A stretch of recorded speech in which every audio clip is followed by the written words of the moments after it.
Bonjour et bienvenue à la nouvelle édition de français pour les anciens étudiants d'espagnol.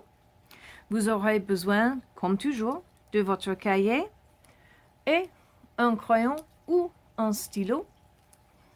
Bon, on va commencer à la prochaine page.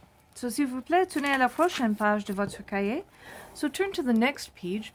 Et aujourd'hui, on va discuter les verbes avec les infinitifs. So today we're going to start with verbs followed by infinitives. Et s'il vous plaît, la date comme toujours, c'est pour moi 11, 12, 16.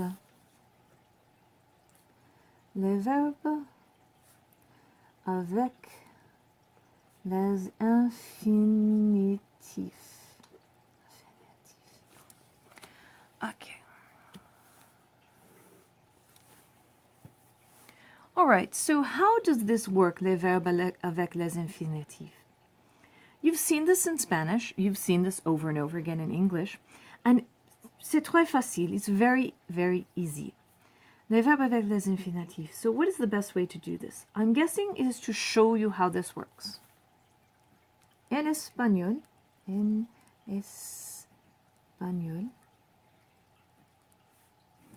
avons des phrases comme the ever popular puedo ir al baño, which you all learned in high school Spanish. May I go to the bathroom? And you have here of conjugated verb followed by an infinitive. You may also have expressions like quiero comer la pizza.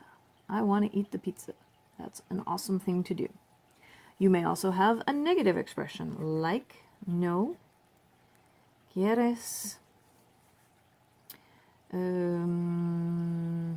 estar en clase. You don't want to be in class. Estar en clase. Okay, so that's how this works in Spanish. In English, we also have things like this. Okay, so we have verb 1, verb 2, verb 1, verb 2. In English, may I go to the concert? Verb 1, verb 2.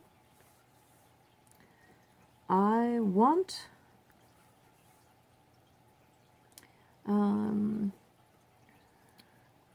to build a snowman.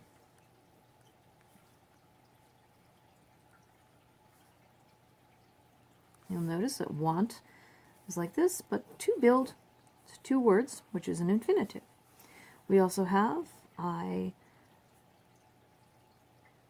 don't want to be here, wherever here is. So we have don't, which is a negative expression. Want, don't want, which is verb 1. And then there's to be, which is verb 2. A little bit more complicated.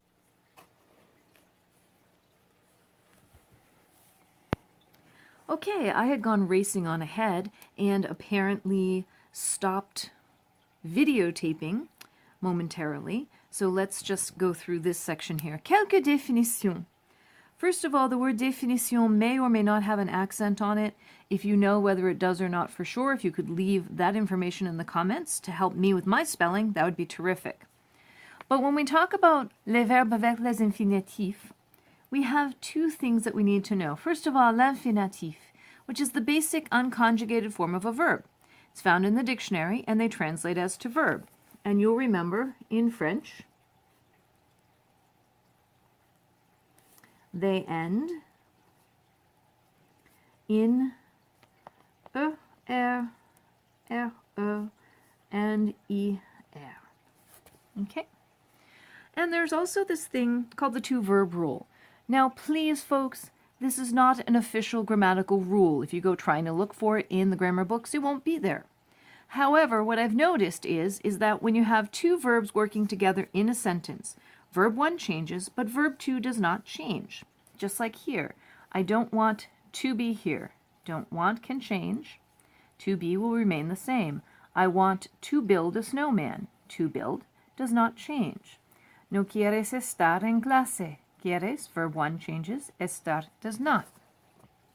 Puedo ir al baño. Again, verb 1 changed, but 2 didn't. And same thing here. Quiero comer. So, how does this look en français? Bon, so en français. En français. Okay, so you've already had some verbs that take infinitives after them. For example, the verb aimer. Nous aimons